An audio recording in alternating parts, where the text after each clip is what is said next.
Life transformations come from integrating our spiritual side and our soul choices into our social plane. Hi, I'm Harleen Sandhu, and I welcome you all to another episode of Spiritual Talk Show. Today, I'm humbled and honored to introduce our guest, Cristiana Eltrayan from Romania. Cristiana works as a therapist, international holistic speaker, and author. With her work of the Healing Academy, she has created several projects, including Pranic Consciousness Summit, Pranic Festival in Romania, the Pranic Consciousness Process, the Energy in Harmony Holistic Educational Program for children in schools, and more than 14 charity and ecology campaigns called It's Better with Love. She's also the author of 5 books, amongst which the Pranic World Book, which describes her experience with pranic communities and pranic processes. She is also the board member of Global Pyramid Society's movement and a peace ambassador at the Embassy of Peace. So let's invite her. Hello, Cristiana. A very warm welcome to you. Very, very kind greetings to everyone. I'm really honored to be here with all of you and grateful for the Pyramid Society for this invitation. I'm grateful to be here. Thank you for having me. Today is going to be a power-packed interview because we are interviewing a breatharian here. So we're going to have a lot of questions. So my first question to you, Cristiana, is tell us about something about your childhood. That's great. The first thing I want to mention is that I personally don't call myself a breatharian. I don't call my friends breatharians, the ones that are on Prana, the ones that are not utilizing physical food or that are having very little physical food. I just call them people that are nourished by light, chi, or prana, because breatharian means someone who's nourished exclusively by breath. And that's not the case, you know. It's much more than breath that is nourishing us. It's the life force, chi, energy, prana, basically, that's nourishing these people and myself. So it's that way that I'm using a term that is broader. When I say nourished by prana, I encompass all forms of energy, basically. So I just wanted to clarify that because I see that as the first time that you're having someone here that is nourished in this way. So I want people to understand that it's not the breath or the air that is nourishing us. As for my childhood, you know, I just had a quick visit to my family recently, and I got a chance to remember my childhood, most of it. And I must say that I've been a troubled child. I haven't been all sunny and happy, you know. It hasn't been easy. I was a weird person most of the time. I was very much into authenticity and truth. I was sensitive. I was an empath as a child. So I was able to sense when people weren't authentic. I was able to sense, like I am now, to sense when people weren't true, when they weren't fully what they were showing themselves to be. And sometimes that has made my childhood really difficult because there has been cases where my relatives and my siblings weren't very comfortable around me, especially if they were trying to pretend or not tell the truth, you know. I was sensitive. I was meditating in a crystal every time I went to bed. I had a meditation teacher that was teaching me English, and she was also teaching me how to meditate. And so I was increasing somehow my sensitivity, my empath capacities by meditating, by doing art. I was painting. I was passionate of learning music. I wanted to learn piano and violin because music would calm me down. I was listening to a lot of music in my spare time or painting. You know, art was something that was calming my spirit. I was agitated as a spirit. I would have been labeled probably as an ADHD child or something because I was always running around, always talking, you know, and super active. I wasn't sleeping much as a toddler. Most of my nights I was awake, to the despair of my grandparents who were raising me. I wasn't eating much. I didn't like to eat meat. I didn't like most of the food when I was little. So that was also somewhat difficult for the ones who were raising me. However, I was compensating by being smart and telling a lot of poems and songs. So I guess overall that would do it for the ones around me. And that was my main features. I'm coming from a family that was really united. 10 siblings, we were joining together every holiday and every time we got the chance. However, my parents got divorced when I was 14, so I got through the bumps and the ups and downs of a troubled family as well. That taught me a lot about relationships and how to navigate conflicts and how to help others in my therapy, children and adults, to go through difficult situations. And actually, my first pranic experience, where I haven't eaten for quite a while, was in my childhood when my parents divorced. That was for quite a few, I don't remember now, but for quite a while I was eating very little, half an apple or something very light during the day, some biscuit or something.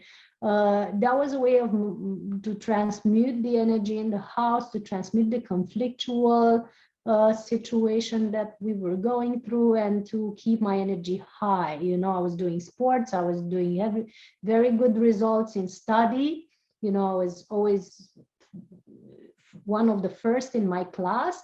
But at that time, my body knew that food isn't necessary for me and that I had to do something else to navigate that situation, which is not something that we're advising children or adults to do. You have to have a spiritual practice or some sort of initiation to be able to survive that. As I was saying, I was meditating when I was a child, so probably that helped me.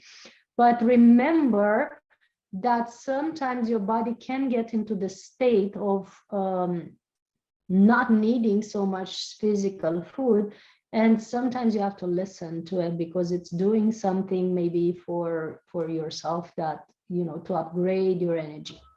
So that was how I was in my childhood. So we can say that your spiritual journey started right from the childhood, because you were meditating with crystals, and you already started a little bit of the you said you were without food for whatever reasons were, but you were nourishing your body with meditation and everything. Then how did you decided, because you do a lot of different courses about pranic nourishment and other nourishment, so how your life turned, when and how decided that you want to go to this path and you want to follow this path? I had no choice. That was not my decision. That was a path that was already Decided for set you. up for me. Yeah, exactly. So now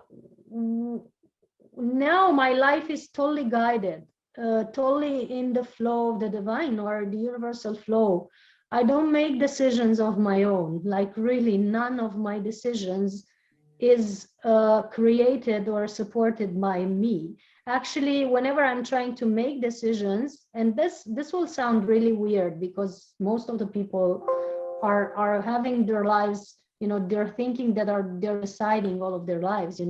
Most of my decisions to this day are completely divinely guided, so intuitive, 100% intuitive. And that has been also through my adolescence and until I was 19. Then I've chosen a career in sales and management and events organizing. So for 10 years, I've forgotten all about spirituality. I've pursued my career and had different positions in, jobs in management and then top management, and then founded my own company. And that has helped me understand what success is and what isn't, because people are following success that is very much related to career and to achievement and to being praised by others. And sometimes that's not fulfilling at all. At least to me, it hasn't been. I've reached the top of it. I've reached, being my CEO of my own company, making all the money that I wanted. and not being happy about it, or fulfilled about it. And that has taught me a lot. I'm very grateful for that time of forgetfulness, I call it, where I was a mere human, not meditating, eating chaotic, doing all that stuff, doing the marriage, doing the social games, whatever they were. So eventually, when I was 28, after 10 years of completely forgetting my true nature, I had no choice, and I'm repeating, I had no choice but to go back to my path. There was no other possibility for me. I wouldn't have survived. I wouldn't have been here to this day to talk to you, because my life path was generally ending around 30 or 33, on all my charts and maps, if I had continued on that road. And now here I am at 38. Why I have changed is because I went in dark room for about 13 days or 10 days. I meditated a lot there with no light and no food. Oh, wow. Dark room is a room that is completely dark. And when I went out of it, I realized clearly, and I was in my 30s, I realized clearly that my life is making no sense and that it has to change from scratch. So I left my company, I left my home in the hometown that I was born in, and I left all the other things that I was clinging on, and I started from scratch in this type of work that I'm doing now, as a therapist, as a holistic speaker, as a board member of several organizations that are helping people wake up in the world, including PSSM, the Pyramids Global Society. And there was no choice for me. At 28, before this dark room, when I started meditating, already my life has begun to change. I had done several healing methodologies, all these classes that you see on my wall. They're at least 1/3 of what I've studied in terms of holistic healing, holistic medicine, and spirituality in general. Just 1/3 of it, because I don't have enough walls, and it's not significant to fill up my walls with degrees. But the thing is that I had to practice all this stuff, because otherwise you just go to a class, you learn something about something, and then if you don't practice, it's all water down the bridge, right? So daily, since I was 28, daily I had meditation, daily I had yoga and qigong, daily I had a vegan or vegetarian diet, daily I had some form of divination, or connecting to the universe in some way. You could call it prayer or whatever. I believe in God. I'm not an atheist. I know, for me, everything is God, and without God, I'm nothing. That's my thing. But, if you want to call it universal force, or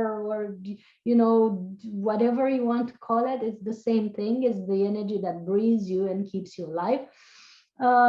For me, that has been my daily practice since I was 28 until that dark room that I was 30.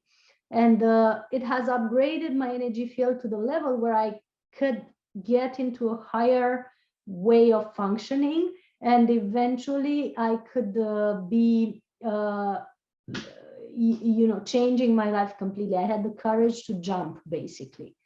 And I started writing my books and doing my workshops and webinars and classes and doing my retreats and doing one-on-one therapy and whatever it is that I'm doing now, the art that I'm painting and all that stuff. Nothing else makes sense for me. That's why I'm saying that I had no choice, because literally nothing else makes sense for me. Nothing else motivates me or moves me or keeps me alive, if you will, other than being completely connected to the divine and doing the path that I am guided to do. That's the only thing I'm alive for. The human things, that people are doing, the recognition, the praising, people are telling me that I'm celebrity or that I'm big in some country or whatever, or the family games or the relationship games or whatever it is, people are doing and feeling motivated by. All that stuff, to me, it means it's just a temporary situation that we're having here as humans, but it doesn't move me to the core. It's being fully connected and being fully in the universal intuitive flow that keeps me going. Yeah. Amazing story. I have goosebumps all over me after listening to this beautiful journey. And I mean, I'm still, it's like, I'm not saying I'm in a shock, but I'm still in awe that 13 days in a dark room without food.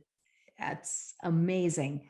So when did you No, decide that you want to be on just on liquids? Like your body doesn't need any well, food anymore. very good question. And again, I want to say that it was not my decision. I, to this day, take, I take some solid food is necessary. I'm not determined to be a breatharian, a pranic person, to be on liquids. That's not something I cling on. I always say to people that to be free from food is actually, you have to be free from eating, but also free from not eating. Which means you have to give up the concept to not eat if you want to be authentic in any Yeah, way. makes sense. So for me, it's not a decision. But what I did over the years is I've upgraded the frequency of my body. All the stuff that we are doing with the meditation, with the pranic practices, with the qigong and yoga and synchronizing our energy fields, all that is upgrading our physical body. This cells and atoms and what you see as solid, the face. I would love to shapeshift now in front of you to just show you how immaterial it all is, and how actually every molecule and atom in your physical system is energy. If you think about it, you're made of the molecules and atoms, and you're made of energy. You're genuinely made of that. Sometimes you can become invisible. Sometimes your body can shapeshift. Sometimes you turn off as something else. You are actually disappearing and reappearing in every second, because that's what your body does. But that's too complicated for now. I will just say that the frequency of your body can upgrade. The frequency of my body has upgraded, and as it has upgraded over the years, my nourishment, my requirement for nourishment has been lighter and lighter. So I've moved from omnivorous to vegetarian, from vegetarian to vegan, from vegan to mostly raw food, because it's easier to extract energy from raw food, which is not processed, which is not killed by fire, And then slowly, I've noticed that I have much more energy when I drink my food instead of eat my food, So I've started to blend most of my stuff because my food was really nutrition, really organic and fresh. I could just put it in a blender. So most of the fruits and vegetables that I was using could go in a blender. So can nuts, so can pistachios and all the seeds or germs, whatever. If you use raw organic food, you could as well drink it instead of eating it. And there's not so much of the digestive process that's making you tired or sleepy after lunch. So just because I've noticed having much more energy with the liquid food, not having to digest, not having to have that sensation after a meal that all my energy goes into my bowels and my head is fuzzy, you know how you feel after a meal. Just because of that, I've just decided to have a much better energy management with my food intake. So over the years, I've started doing more liquids than solid food, and sometimes not needing any liquid or solid food, just having water or tea. There are days where I feel very, very elated. My energy is really high, where I work with large groups of people, or if someone is in a difficult situation and it needs help, it needs the energy to be really, really easily transformed, then I go solely on water and my energy goes much higher, and then situation gets resolved much quicker, especially in my therapy. So I was not a decision, it was just energy management and what I've noticed to work better for my body. When I'm with friends and having dinner with them, I might take some solid food. I prefer it though in the mashed, whatever is mashed, like mashed potatoes, mashed spinach, whatever is so light that I don't have to chew it and digest it.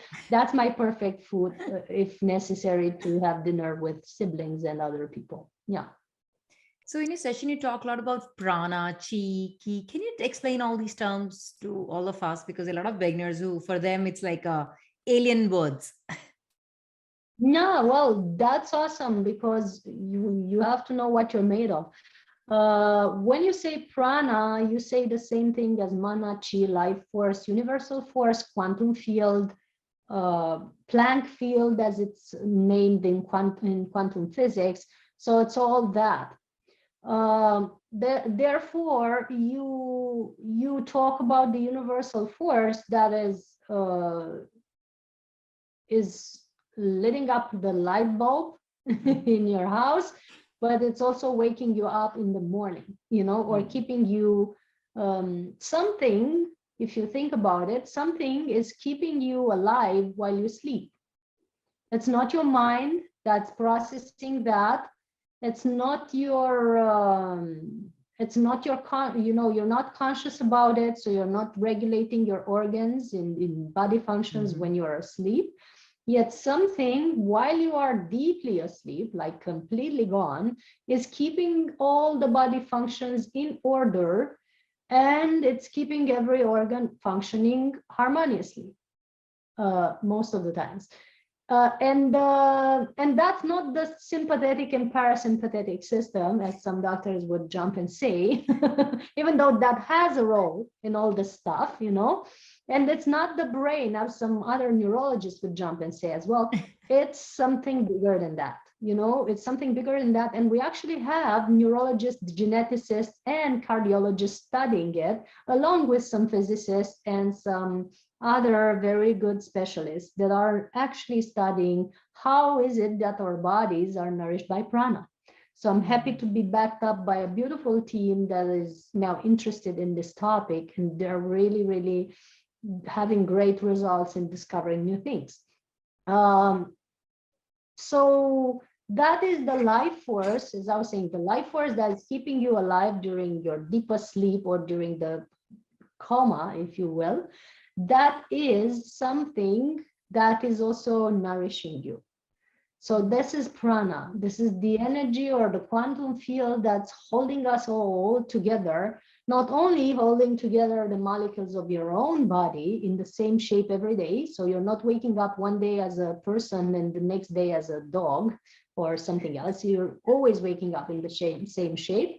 And that's something that's regulated by a higher force, because your molecules and atoms could discombobulate and, come back into something else if you think about it. Something is holding them together in this particular face and body that you are having now. What is it? You should ask yourselves. That is the life force, that is giving you the life and the shape that you're having, and is forming an energy field around you to make sure that you're coming together and staying together in the same shape every day, and that the molecules and atoms of each of your organs are doing their jobs to have the right body functions that is meant for you to have. Very important, right? So this is how I define it. If you don't know how to feel it, you can sometimes feel the goosebumps in your body. And these goosebumps is the energy moving through you. Or some people have the Kundalini awaken, these shivers up their spine, which are not coming from cold or, temperature of any kind. And that's your energy moving through you. And sometimes you can feel some sort of relief or some sort of gut feeling or some sort of, intuitive sensation in your body. And that's also the pranic field or the pranic energy, the energy moving through you. So all that stuff can be sensed, perceived, and even seen, by people who are clairvoyants. They are clearly seeing the auric field and all the energies in the universe. And there are now even devices that can measure it, There are the Kirlian photographers that can photograph your auric field. Therefore, so now everything is backed up by science. There's no longer a woo thing that people, either trust or don't trust. If you don't trust, it's perfect. Don't believe me, but do your research and learn about the pranic field or the universal field. Yeah, this is what it is. Amazing. Thank you for such a brief, I think, clear explanation, because a lot of people, we listen to the terms, but then we don't know. But now I think you explained each term very clearly and properly. They say the prana, sometimes the main source is the sun and earthing. So what about the places where there is little sun, or there is always cold? So what about the people there? They don't get enough prana because there is no sun, or how does it work? Well, as we said just now, the prana is the quantum field, the energy field, the universal field. Being universal basically means it's everywhere. So everywhere, regardless of the climate and all conditions, you still have prana, you still have this energy, you still have this light force. If you don't have the sun shining upon you, you can imagine the sun, meditate with the energy of the sun, and there you have it. It's there because everything you focus on will grow, and where your mind goes, chi will follow. This is a Chinese proverb. Where your mind goes, chi will follow means if you think of the sun and your mind thinks of the sun and you are concentrating on the energy of the sun, your chi will connect with the energy of the sun and will get imbued by the energy of the sun, even if you're in the cloudiest country or day. And there's been times where we've meditated with a group in a very rainy day and the sun came out immediately, just because that is possible. Wow. Yeah. You can call the energy of anything and change the weather if you focus on and if you are allowed to, because it's all divine will. But yes, energy is everywhere and people can get it everywhere. And even when I was in darkroom, as I was preparing to get out of it, I was noticing that I will go out, and since my eyes haven't been in the sun for more than 10 days, I will have a shock probably if I look directly in the light. So I've started to meditate with the energy of the sun for about 2 days before going out. So when I went out, I took out my glasses immediately and there was no shock for my eyes, while my colleagues had to stay for almost 1 or 2 days with the sunglasses on to not hurt their eyes. Why? Because I was in the sun as I was meditating on it. So the sun is everywhere, even in the darkest room. That's why they say where your attention goes, the energy flows. So it's all about your intention. True. So, yes. breatharians or whatever, people who are not taking normal food, like not normal food in a sense, they don't eat proper food like you said. Do they need any supplements to manage the electrolytes and minerals in their body? When you're in the most advanced stage of being nourished by prana, you don't need anything. You basically can go for years on water or, even no liquids. I have colleagues, every year we organize a Pranic festival in Romania with people that are nourished in this way, and the Pranic festival in India with people that are not using physical food. The last one was in 2020 in Pyramid Valley near Bangalore, as you know. And Patricia has participated. You can see the videos on the internet. And these people, we had someone there that wasn't using food or water for 75 years. Even so no water? Food, no water for no food, no water for 75 years means total autonomy. Completely not needing physical food. I can show you the video of that person. It has been filmed in the very room of Pyramid Valley where I was testing his chakras, and he was allowing me to feel the amrita, the energy flow on the rooftop of his mouth. A great sadhu, a great yogi who has been with us for 92 years and has left his body after the last Pranic festival because that was his last mission. And he has been tested in hospitals for almost 2 weeks by the Ministry of Defense. And the results were awesome. It showed that he actually wasn't needing any food or water. He has been tested with 35 specialists, with many devices, cameras, scanning devices, and all that stuff, you know. So that's a true truth. So at the most advanced stage of pranic nourishment, you don't need anything. However, when you're in the beginning stages, when you're just detoxing your body, or you know, starting to go lighter and to get used to not having physical food, at that stages, if you're going on liquids and staying on liquids for several weeks or months or even years, it's good to have, as you know, as long as you're using liquids, you might as well use the best of food in those liquids. And it'll enlist it, instead of just drinking orange juice or, you know, melon juice, you could have the best mixes of plants and superfoods, you know, super products that are boosting up your energy. You know, you could have that, you know, in your liquids. So yes, we are using mixtures of plants or roots. And the old yogis, you know, in the early years, you know, thousands of years ago, they were doing the same. They were boiling roots or special herbs or plants to be able to support their energy system, even when they were fully on prana. And the chi masters of China, you know, the pigu masters who weren't eating, they were doing the same. They were using certain drinks, mixtures of, you know, you could call them supplements, but they were really herbs and plants that would power up their bodies, or just detox something, or just do something that you were wanting them to do in your body. So that's not far-fetched for the nowadays pranic people too. You know, we use some of these superfoods like maca and guarana and baobab and stuff like that. It's good to use. I mean, as long as you're still using something, you know, you're using fruits and vegetables, even blended, you might as well use the best of it. You might as well use the most powerful of it. You know, like the last level is using just sprouts, either in liquid form, you know, or in wheatgrass and all that stuff. And you are super energized with the most powerful stuff that you can be nourished by. For example, I'm using tea now. Oh, okay.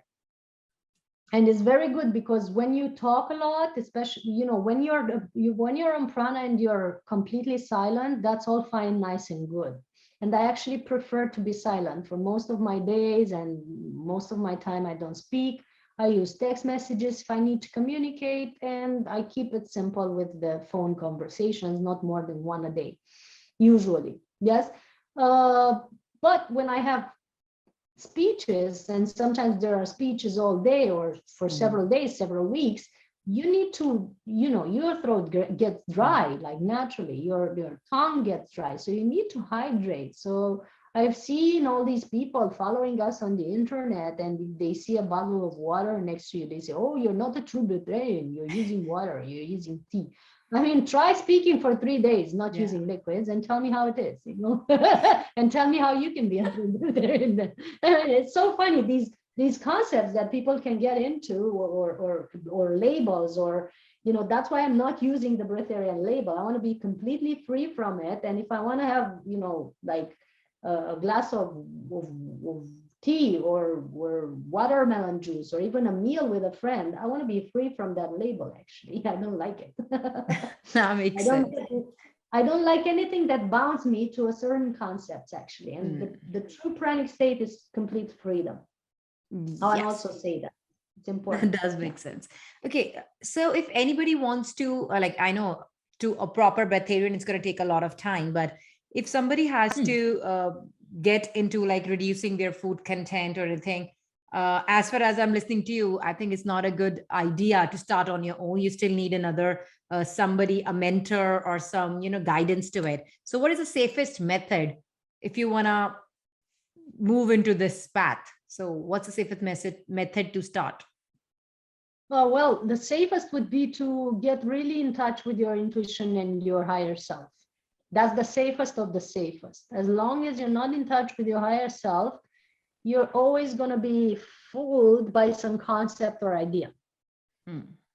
And I've seen many people pushing their bodies, forcing it, damaging their bodies, being distracted on their spiritual path just because they were nourished correctly, trying to be breatharians, trying to be something. You don't try to be something. You just connect to your higher self, stay in tune completely with your spirit, and from there you get guidance. Maybe you don't even need to be a breatharian. Maybe you need to be a housewife or you know, a social worker of some kind.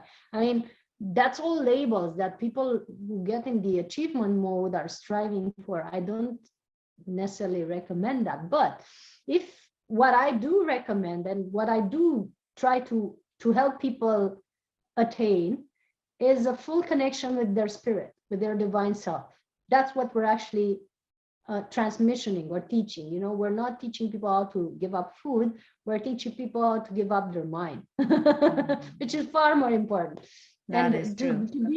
To be completely connected with spirit, right? And when you're completely connected with spirit, then you go lighter in your diet. You naturally follow a path that is more beneficial for you because you love yourself as God loves you. You know, the universe loves you and you're connected with the universe. Then you naturally do the things that are right for you. And over the time, if necessary, if your body purifies enough, because the first stage would be to detox at the emotional level, at the physical level, and at the mental level, to upgrade the quality of your nourishment, whatever nourishes you, you know, emotionally, physically, and mentally, all kinds of nourishment, to treat your body like a temple. So there's several steps that are raising your frequency. And once you raise your frequency, you naturally drop your food. It's just a natural organic process.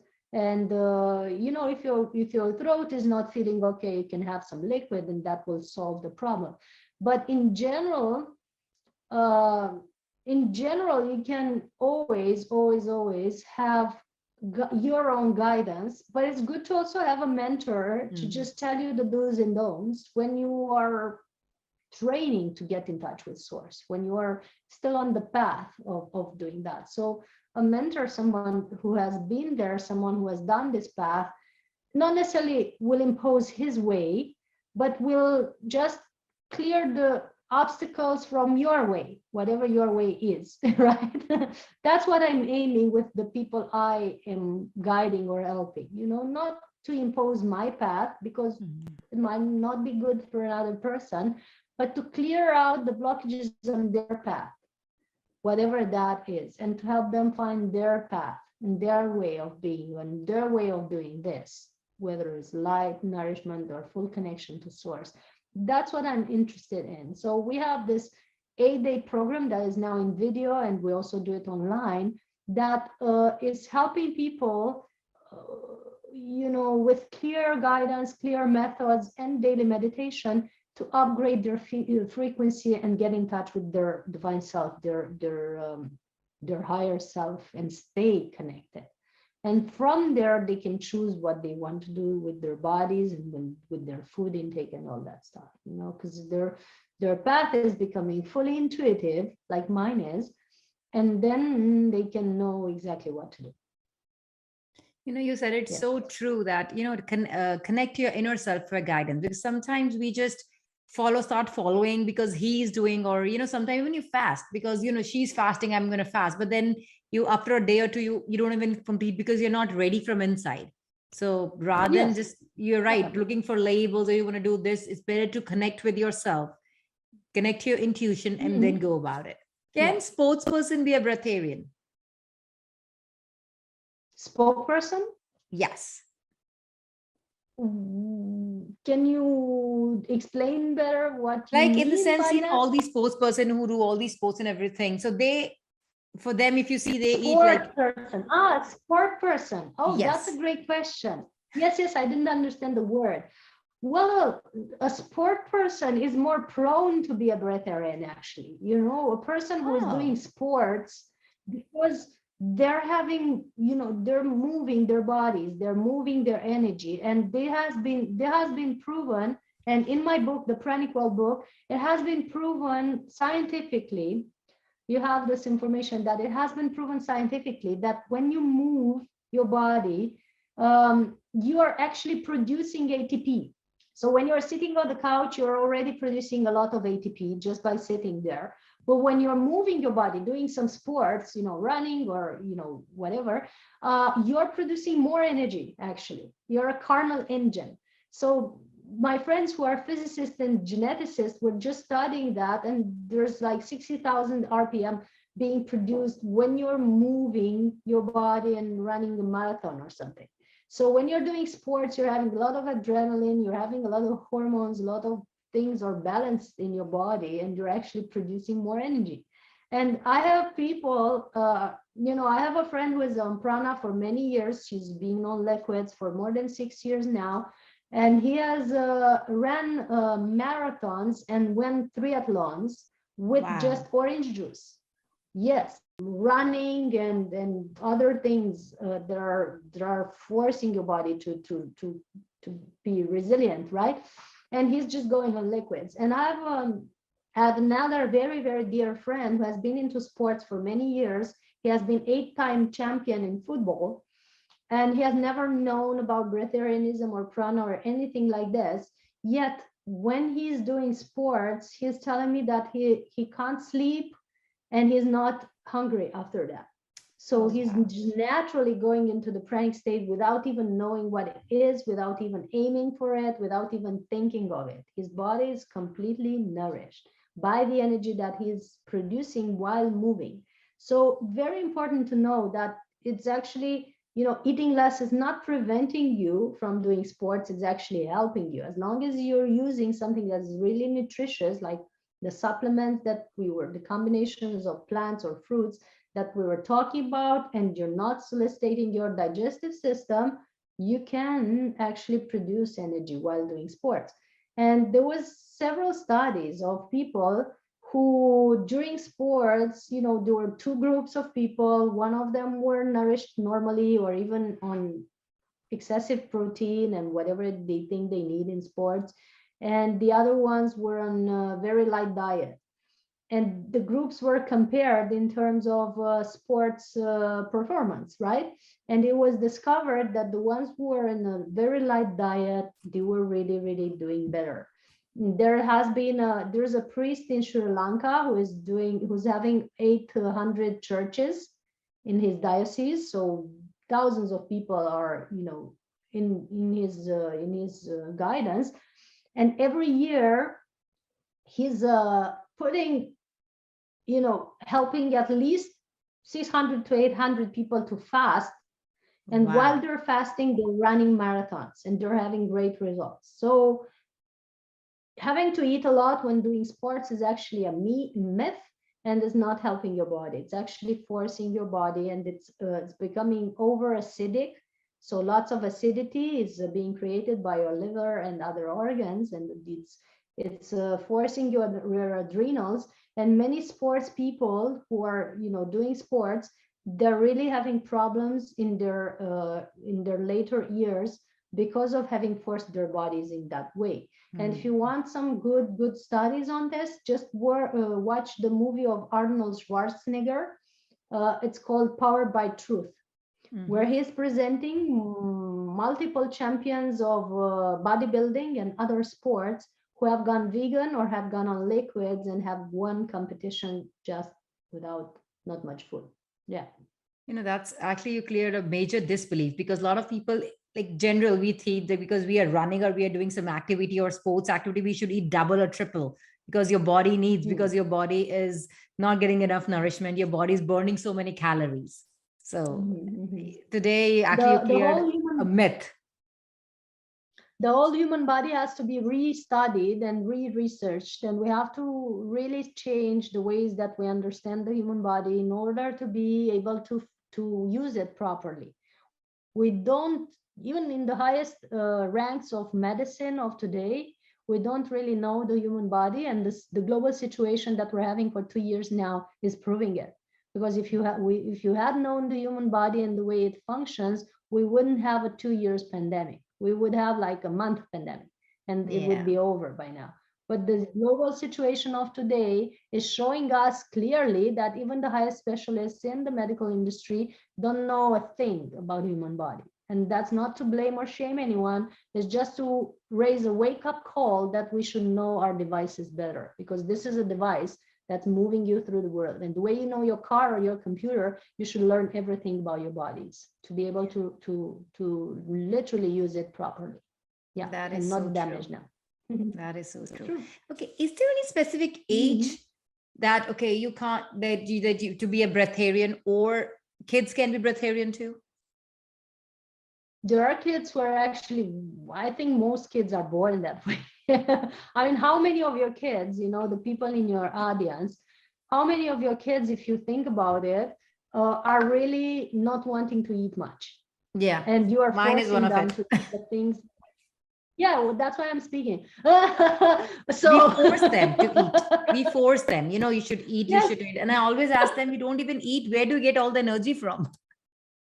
Yes, exactly. That, like, if you look at a kid the way he's running around all the time, you should literally notice that they are nourished by something else than food. You should literally notice that it's not the food that is helping them run around the house and even tear down the house in the whole day like that, because they're not eating as much as they would they would need, in terms of physical food to run around like that. So naturally kids are nourished by prana. Think about a kid between 0 and 7 years old. He's completely divinely connected. That's why, his brain, when you study his brain, is mostly in the alpha theta state, the brain waves that are really peaceful and connected. And that's when he's learning reality, because his mind is not programmed. So he's not having much thoughts. They're completely in the moment, completely present when they're playing or when they're doing something. They're completely connected. And that's why they are in the flow of that energy. So when you're forcing them with food, you're actually repatterning their system to not be autonomous anymore and to be on a certain diet that you are thinking that they're needing. But so many kids now have come with so elevated bodies, so high energy bodies, that they're actually getting sick if you're imposing on them the same diet that you're having. So if you're forcing them to eat meat, processed food, cooked food, and junk food, they will get sick and they will be numbed out really, really soon. And they will just become like your generation. Like, no offense, but people are not really connected now and they're not really healthy. And we don't want the children to become the same way. So let's not impose the same diet to kids and the same habits.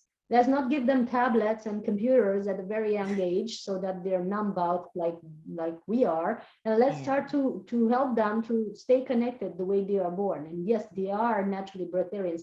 I'm not saying that you shouldn't feed your kid though. So pay attention to that. I'm not saying that you shouldn't feed your kid. I'm not saying that you should starve them just because you might, think that they're on prana. Just give them what they ask. And try to, if they ask for junk food, try to like regulate their diet to more organic foods, but don't force them. If they say clearly that they don't need meat or certain products, don't force them. I remember my relatives were forcing me to eat something. I remember at a table they were forcing me to eat eggs or meat and some other things, and I would literally get sick in the middle of the family gathering. Like, there you have it. That's my refuse. So it's not comfortable for a kid to be forced in that way. That's all I can say. And these days, I think all the parents, we just force them to eat. Like, I'm one of that parent. And I think you gave the perfect answer, because I've always think she doesn't eat that much, where that energy comes from. But I think today I got the answer. So I'm going to stop forcing my daughter. I'm so happy we had this conversation. However, if they ask for something, if they ask for specific fruits or nuts or whatever, they should eat. I mean, it's natural. I have a friend who's now 14. He was born a breatharian. He was born as a pranic child.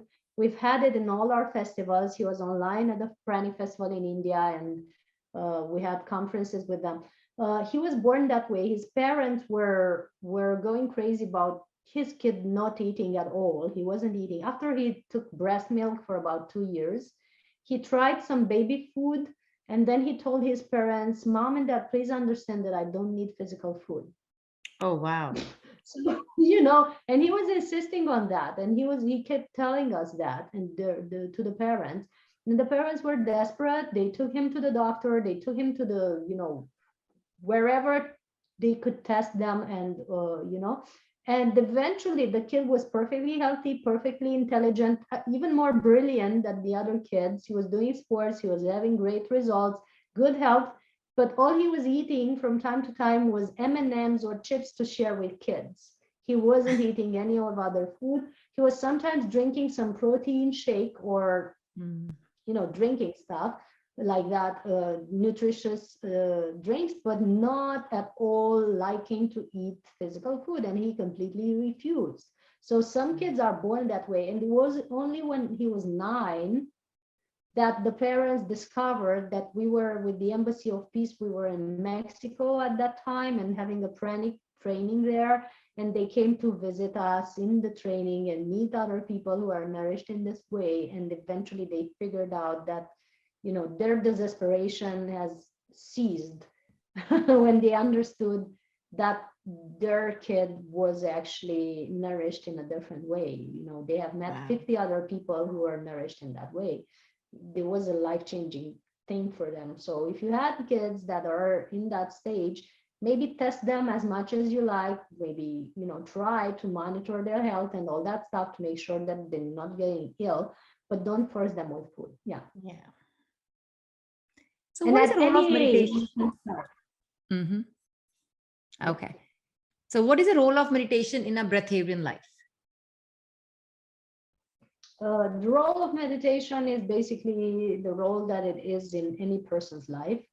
We say that when you pray, to the universe or to God, you're talking and saying what you want, right? But when you meditate, you're finally listening to get some feedback. You're getting the feedback. Yes. That's the first role, to get feedback and guidance and to reconnect with yourself and to the universal force. That would be the first role.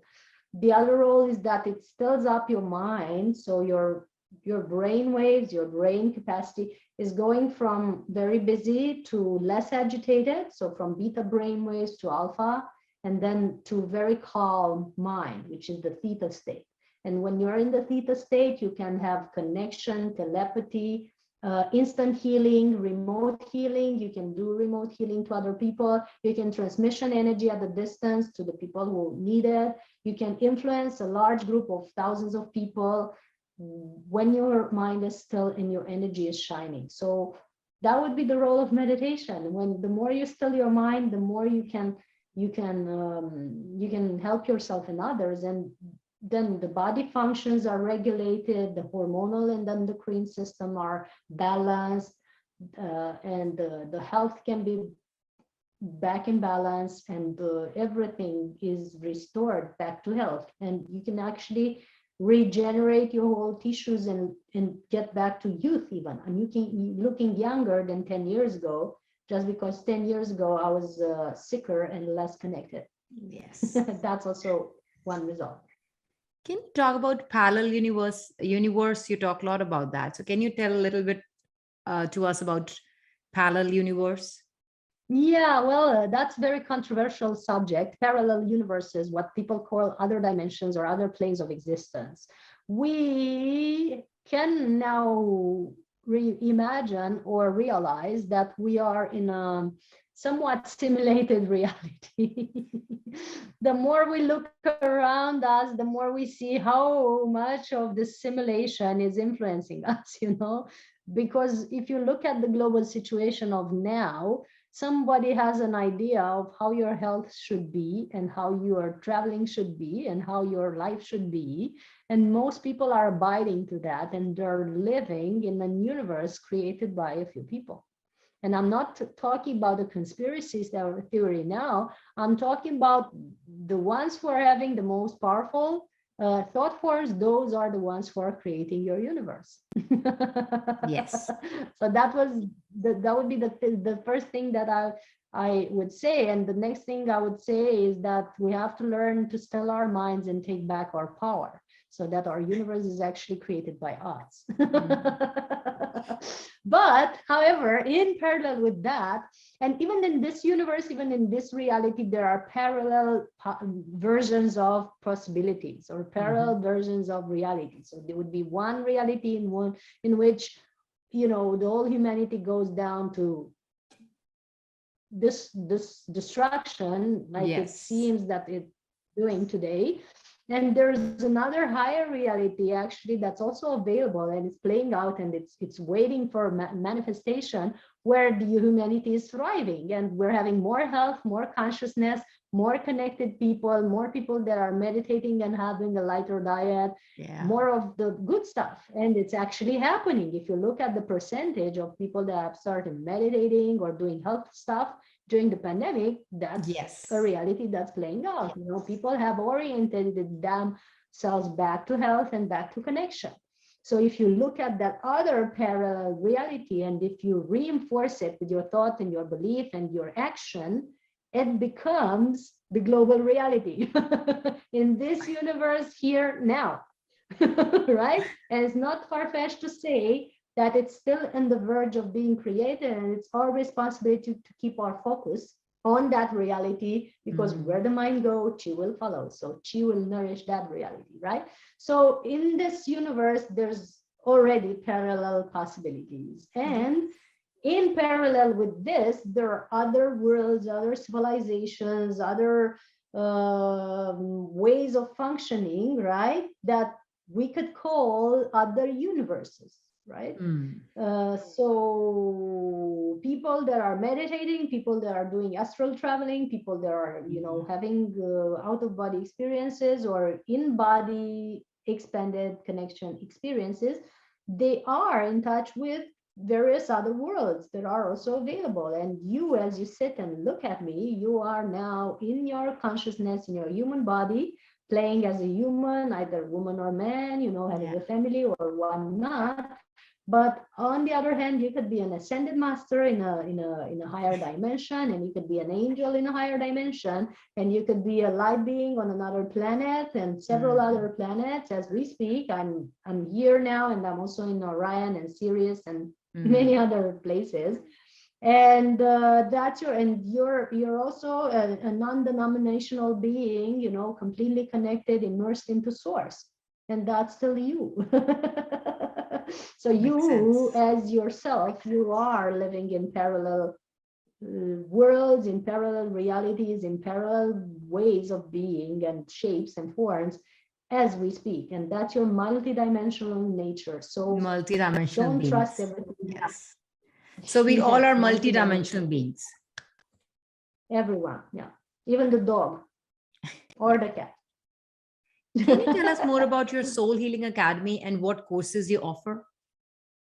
Yes, thank you for asking. The Soul Healing Academy is a project that I've been holding for several years. I've been 13 years working on the holistic realm, apart from the unofficial work that I was doing before.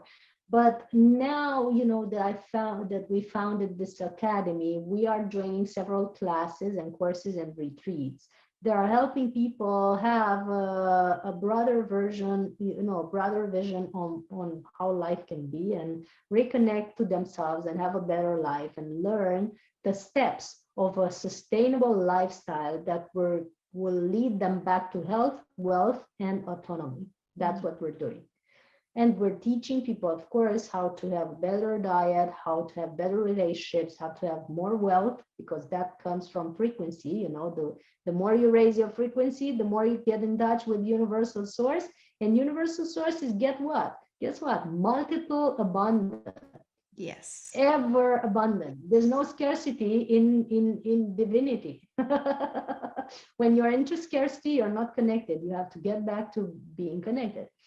So we teach people how to get back to health, how to get back to better relationships, better sexuality, better ways of functioning and the higher vibration that eventually might result in not needing physical food or needing much less of it.